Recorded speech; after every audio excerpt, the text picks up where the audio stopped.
So ito na po ang ating huli ngayong gabi. Ayan. Nakahuli na naman tayo ng isang bola na isda. Ayan. Oh, si cucumber din. Baka matinig tayo. May balat.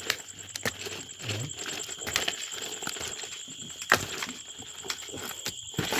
Mahimpit na.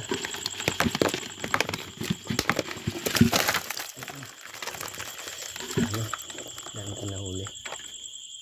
Okay. Ito isang palad na isda. Pa, tumalsik. Yan ating nahuli ng gabi.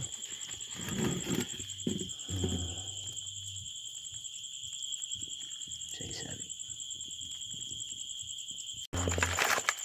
Buba fish.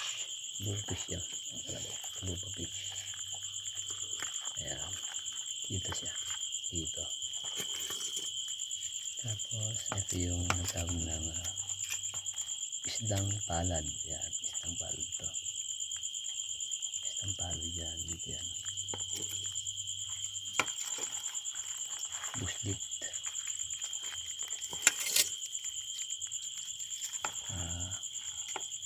Snakehead. Snakehead yan. Snakehead.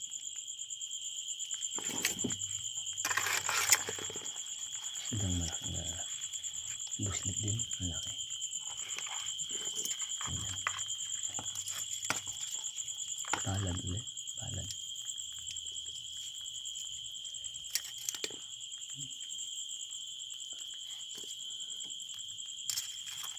Ayan.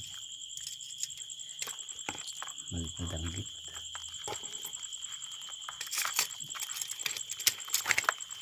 Bantul. Ayan, bantul.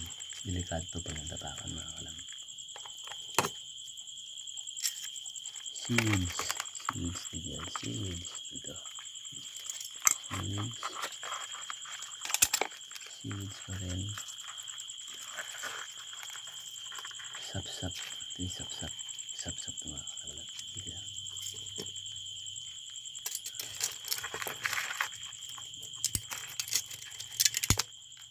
Pugita.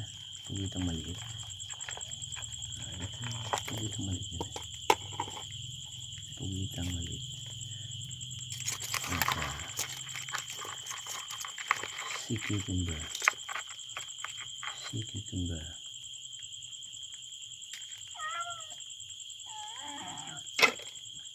At ito, mamangha kayo dito. Ito isang uri ng crabs. Ito ang lazy crabs. Yung gumagalaw siya. Hindi mo aakalain na isa siyang uri ng crabs dahil ang kanyang mga paa ay puno na ng dahon. Binubuo na ng mga halamang dagat. So kinuha ko ito para ipakita ko rin sa inyo na hindi ito kinakain. Isa itong uri ng devil crab.